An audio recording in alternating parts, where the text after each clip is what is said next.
Wande kuna biso azali cameraman o Borolanda aza cameraman moko ya biso ba o basimbela biso ba camera auti na kati ya parti o ya biso to bundela to saela nyonso. On nous apprend que non azuba matraque na kati ezeloko esali pasi ndenga zana zoka nzoto na bien te. Je pars à la permanence maintenant qui est la base azwaba assassiné.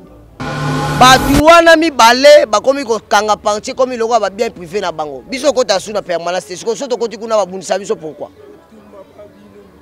Soki to bito ke na permanence to ke no subate ya pamba. Pourquoi tu seras menacé? Tiko ba bundisa bino ponani. Potolo ba vérité. Secrétaire général Kabound aujourd'hui Kabouya. Balingite convention démocratique et occupé. Or que convention démocratique ezali statutaire, CEP ezali statutaire. Bandeko balandia 3W plus Claire Télévision mbote na bino esika nyonso zwami bino bozali kolanda émission na biso l'invité à mokolo malelo to pesa ba mbota maelamu na Sandra Nyangs oya botama mokolo malelo na ba nyonso bobotama mokolo malelo. Et c'est un repentir ça par biso koyeba te bozali ebele oboso bo etando eke ya bino kasi moko maleo to mito lakisa bino ba menasaki ba bandisango force du progrès pe ba iki ba kangi pe ba misusu kasi to kozwa masolo na la force du progrès to landanan. Je pars à la permanence maintenant qui est la base azwaba assassiné. Je déclare que je pars. Coupez les caméras.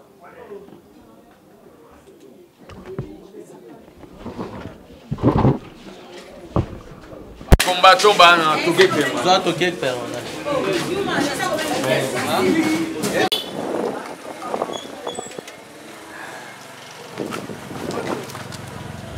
Wande kuna biso azali cameraman o Borolanda aza cameraman moko ya biso ba o basimbela biso ba camera auti na kati ya parti o ya biso to bundela to saela nyonso. On nous apprend que non azuba matraque na kati ezeloko esali pasi ndenga zana zoka nzoto na bien te moyen kuta loba ezate mesalika ande pasi to yaka na biso lisuma mongo te to ndengenili ponenga zana bakangaki ye na kati bazo beta ye pa ya batu o biso to bundela eza pasi. Bandeko balandia 3W plus Claire Télévision to bandi to yambi po na bino la force du progrès Sorbonne mbote na yo mbote maman ya mbote mbote. Voilà, la force du progrès ezali moko ya ba soldat ya président Félix Antoine Tshilombo Tshisekedi mais Sorbonne to bandana na yo elo oni eza ko se passer na kati ya UDPS. UDPS toujours penser au moins UDPS il y a une instruction. Il y a beaucoup d'instructions à l'IDPS. L'IDPS, ils vivent avec comme ça de discipline. Comme ça de discipline, c'est le début, les dernières oppositions d'aller du IDPS, c'est comme ça de discipline. Mais c'est Kaboundou, il a des problèmes avec les comme ça de discipline. Le comme ça de discipline, il déclare justement dans la IDPS, moi, comme moi, Sorbonne, nous avons déclaré qu'à part Nanga. Par na biso to déclaré, na force du progrès to déclaré, biso to mon a ben section à IDPS. Et tant que ben section à IDPS et lobby biso, to koza mo umbo ya moto, to koza pe na sima ya moto te. Je crois comme moi, je dis qui c'est que dit. IDPS et ça, parmi il y a les 13 parlementaires. Les 13 parlementaires, voilà. Et ça, monsieur qui s'est Aza Odera. Monsieur qui s'est Aza Kaka, Nasimami Bekoana. Voilà, Sorbonne Zela, tous on a un koto. Et là, on y est les gars, on a eu des pèses. Oui, ndeko Tatiana, loko les gars, IDPS, ils ont participé à Mona. Ba cadre na biso parti ba komo kanga parti en otage comme le roi ba bien privé na bango ba to ba Jean-Marc Kabound Augustin Kabouya ba sali le roi te ngala ko tanga ba to wana te o pesa ba sixa pamba ba to wana la tangeli wana les deux personnes wana ba kangi parti en otage comment la parti lelo ndenge za boye tsozo mona biso du progrès. Toujours télémela. C'est-à-dire que biso télémela ndé ba texte. Vous comprenez maman Tatiana. Biso télémela ndé statut à partir article 26. Kabound n'a pas qualité, il y a renommé secrétaire général. Article 26 c'est lobby. Bon, article 26 c'est lobby. Au cas où président est parti, a eu moi l'engagement, mon songolo pakala, n'engue moni président Félix, azal le président de la République. Partir au Kamba Malamutu, mon côté, le rôle à Jamar, na Auguste, ba osama ramla bango parti et Kamba na 3 organes. Tout ça na CEP, où ils allaient diriger na Jacquemin Chabani. Tout ça na CDP, Convention démocratique, où ils allaient diriger na président Wakwenda. Tout ça na exécutif secrétariat général, oyoyo, et puis Michel Bissoba, AIO, Toroyo Kalelo. Mais, Batouana mi balé, bakomi ko kanga parti, comme il aura bien privé na bango. Biso kota sous la permanence, c'est ce que soto koti kuna babunisa biso pourquoi? Soki tobi toke na permanence, toke no soubate pamba. Pourquoi tu seras menacé? Siko babundisa bino ponani. Pour te la vérité. Oui, mutu soki ya moni ko comme lo bane ba vérité moko boye. Et comme soyez en péché. Est-ce que kala kala Siko soto bito solo la sika bino na force du progrès to ebi que non président de boza ko lobate président intérimaire il y a IDPS na kombo ya Kabound soki ya kende ko mata en cheval nde bino bolobaka wana kasi mesiko na assemblée nationale ye azui alandi sika mama Mabunda. Au moment où le président Fachi a coupé toujours confiance. Et puis, tant que bino boko télémé la Kabound, boko battre boté mais ande président Fachi. Nabia. Ma on m'a ramené sur ça mana IDPS. Président au courant. Autorité morale à partir au courant lango. Au moment na partir. Na lobby boy. Au moment na partir. Biso toza bana IDPS to kona partir to yebi ndenge ni partir etambolaka. Biso to bati sekedi c'est to ba Kabundi c'était. Toza ba Fachi c'était. Biso za bati sekedi c'est pour biso bandi obunda ta papa azali to mona makambo tu ndenge za kotamwa na logique na lelo ndenge ko motamwa mbilinga ozo ko ndeko journaliste c'est-à-dire que batu wana ba Auguste na Kabound est-ce que tant moni hier abimi premier vice-président de l'Assemblée nationale est-ce que moni vraiment batuni oya IDPS oyo la minute chose reconnaître que oyo Kabundi assez assuré bango ba misala o malonga comme ba parlementaire de bunde ba ko moto na libosa permanence ba bisa bango ni yo mo pandi sango ke no tuna ba parlementaire de bu o bazaka libanda wala tuna bango musani bino bosa na minute po biso na minute to so organiser ndenge ni to ko ba récompense ndenge ni to ko avancer ndenge ni to ko so organiser parti ke ne liboso mais bango kula bazaka ka so babi boy na bien est-ce que ngape nande na za boy na moni na ba cadre ne sont partis au tangela ngai batunye surtout mais soko bi Auguste Kabuya secrétaire général no biso ka ana qualité wana te po anini ana ba argument politique te à terre muta lobaka pas mal la radio soko tali batuto IDPS même porte-parole à IDPS Auguste Kabuya le na radio trop ko le cahier siko elo ni ya lobaka terre secrétaire général en ndingwana est-ce que même biso na ndenge pena ya o biso tuzo lingelela parti comme un otage par des personnes. Tout le bateau. Ce qui est la permanence, c'est un policier. Vous savez que vous avez aussi battu. Si vous avez dit que c'est au moins une minute, vous avez dit que vous avez matanga. Tu as vu ça, bango, na matanga, le roi tu as matanga. Tu as fait bonjour, mais ce matanga c'est tu as la position tout ça. Si tu as déboulonné, il fallait que surtout dans la partie où bakangi parti en otage comme Jean-Marc Kabound, na Auguste Kabuya. Tu as la bateau la mi balende bakangi parti en otage.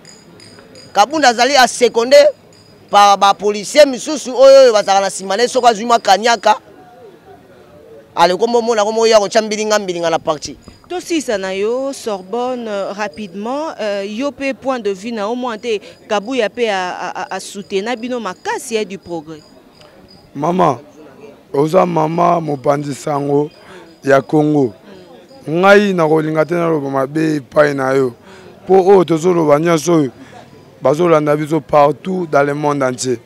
Ngana nina loba boy. Olandi ndeko nanga balalaise. Aza koko. Ngana aza koko nasambela toujours vous vendre. Yango pona biso baki seke dise. Tozo reconnaître te muto aza recommandé. Même Kabundu lelo il parle, il est recommandé par les chefs de l'État pour par autorité morale.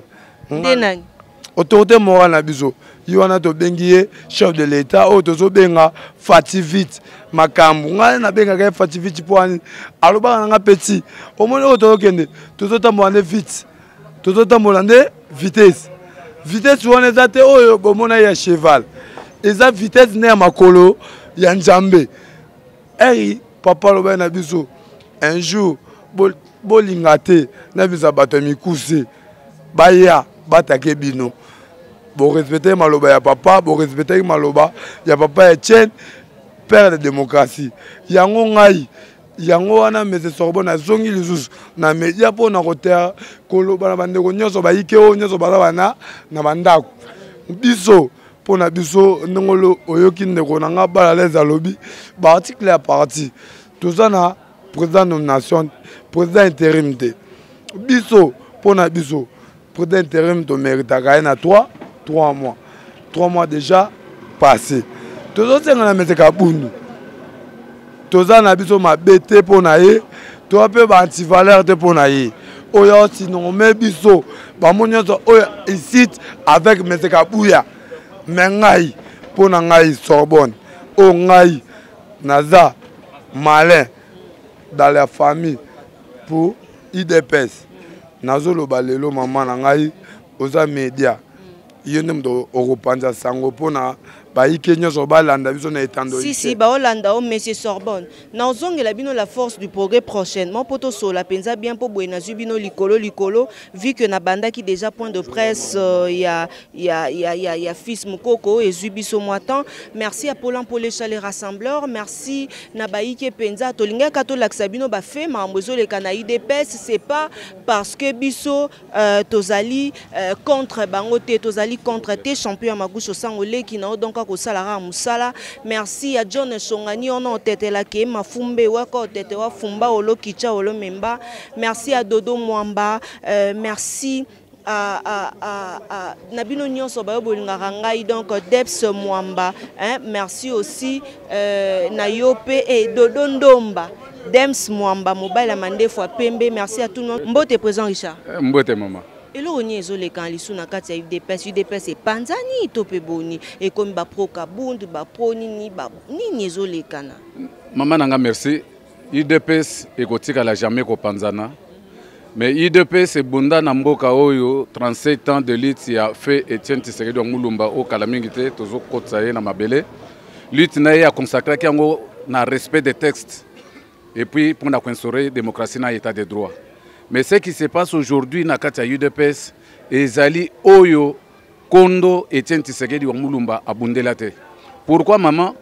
Nous avons combattu Mobutu par rapport à la violation de la constitution. Kabila, la même chose. Aujourd'hui, bateau tozana bango na kati ya parti bali ko respecter ba texte où ils allaient corriger UDPS. Na koloba statut ya UDPS. Statut ya UDPS eza koloba en cas d'empêchement définitif et en cas d'interdiction. Président Félix Tshisekedi Tshilombo azali frappé na interdiction, azali frappé na empêchement définitif. Alors, président na boanya oyo azalaki nango amona que parti ke ko kambama na mutu moko te en absence du président du parti, il fallait kangama na 3 structures: Convention démocratique, CEP, na secrétaire général.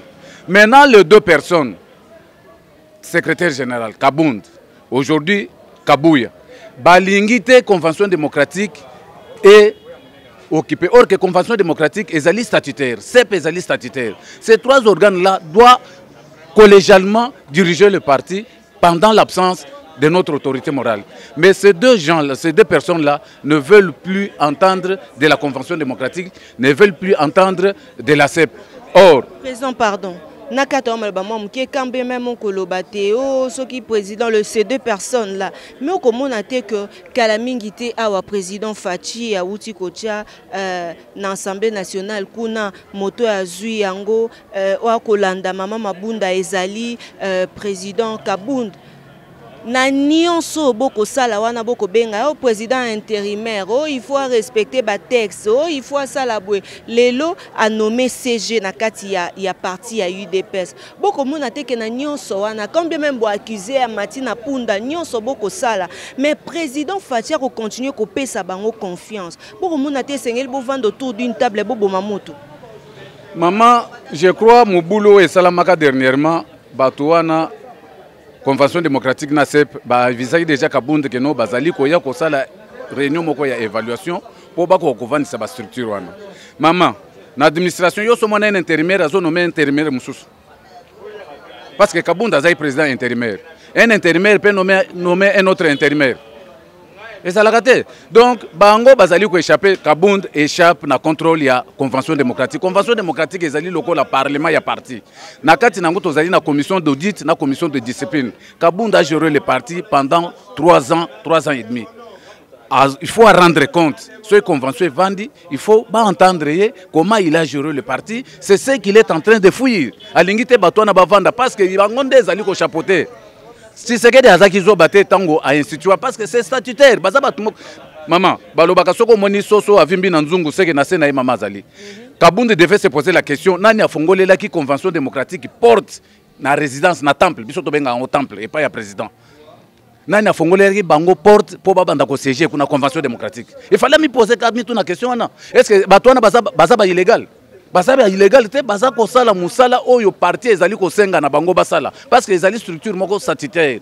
Comment se fait-il bato bazali ko siéger na lopango ya président oyo alita oyo tango kutu ba fondaki tango bazwa makanisa ko fonder UDPS Kabund n'était même pas là, Kabuya n'était même pas là.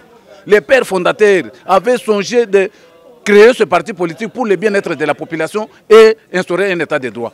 Aujourd'hui, un état de droit, c'est le respect des textes. Pourquoi Kabund ne veut pas respecter le respect des textes? Pourquoi Kabouya aussi s'entête? Pourquoi un intérimaire ne peut pas nommer un autre intérimaire? Ça, merci maman, parce que ma kamboza mingi ya koloba.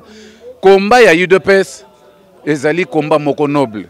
Mais il y a des antivaleurs. Tu sais que des ayebisaka biso boye. Politique nyonso. Il y a 3 catégories de personnes. Nous avons des traîtres, nous avons des opportunistes, nous avons les idéalistes. Les idéalistes, ce sont les gens qui combattent les antivaleurs pour que le respect des textes soit respecté. C'est ça, les idéalistes. Mais les opportunistes sont là pour sauter sur l'occasion pour leur propre intérêt. Comment se fait-il Kabund et Kabuya? C'est comme si Kabund a commis comme Yende Moutabanda Yidepes, premier secrétaire. Nous avons connu des Pongo comme secrétaire général, nous avons connu les Massamba, nous avons connu des Jacquemin Chabani. Chabani a fait ses preuves. J'ai dit ça. Qui ne connaît pas Jacquemin Chabani? Aujourd'hui, Azali président CEP. Alors, ton modèle va servir peut partir na temps na bango. Kabund aussi a servi, il y a un temps pour tout. Pourquoi il ne peut pas laisser? Il a déjà un poste dans l'Assemblée nationale. Parce que c'est un poste qu'il a aussi marchandé. Je ne sais pas comment il a eu ce poste-là. Na FCC, mais entre guillemets, Atika, UDPS, d'abord, à ça créé déjà parti politique, il a créé décision finale, objectif 2023. C'est son parti politique. Ils allaient dans 14e rue vers poids lourd, Bakomi UDPS bar DF, décision finale. Dernièrement, tu as implanté dans Salongo, cellule naïe, il y a DF. Ah, ça, il est déjà parti politique. Pourquoi ne pas laisser? Mavungo avait aussi créé le parti, son parti politique dans siège à UDPS. C'est ce que Kabund est tenté aussi de faire. C'est ce que nous combattons. Nous, les idéalistes, nous, les Tshisekedi,stes. Nous ne voulons pas que le combat ya Tshisekedi soit la sali par des gens au Bazalina. Parce que, maman, Bato n'a pas poste. Mais Bazo y battu que en 2023 il faut qu'il y ait des élections. Comment organiser le parti? C'est le moment d'organiser le parti. Donc nous devons être ensemble et organiser le parti. Mais ces gens-là ne veulent pas de l'organisation du parti. Kabund avait refusé catégoriquement de ne pas organiser le congrès de l'IDPS pour que Félix soit élu président de la République. Surtout président solo là. Merci. Parlement de Boumangaï, victoire. Toroya na victoire. Ensemble na ba doyen. Kitoko na roya wana. Tokomi na suka, tokos. Tokomi na suka ya émission la biso l'invité ya mokolo mwalelo esengo penze ezaki pa nanga koyeba te bozali ebelo boso bo etando eke abino kolanda émission la biso l'invité. Merci na bana nyonso à 100% bandalungwa, merci à Paulin pour les rassembleurs, merci à Dems Mwamba l'homme aux barbes blanches, merci à Cécile Sang boza tellement ebelo ba bolinganga, merci l'équipe technique, il y a 3W plus Claire Télévision. Retrouvez Tatiana Osango prochainement, la fibre optique de la presse congolaise, Soki Nzambe azongité ngana bino to tokutana na mikolo mizali koya bobo to bondeko ko ba korenyo mabota mabino et bon retour na ba nyonso boza na Kinshasa Tatiana alingi bino mingi. Allez, ciao ciao.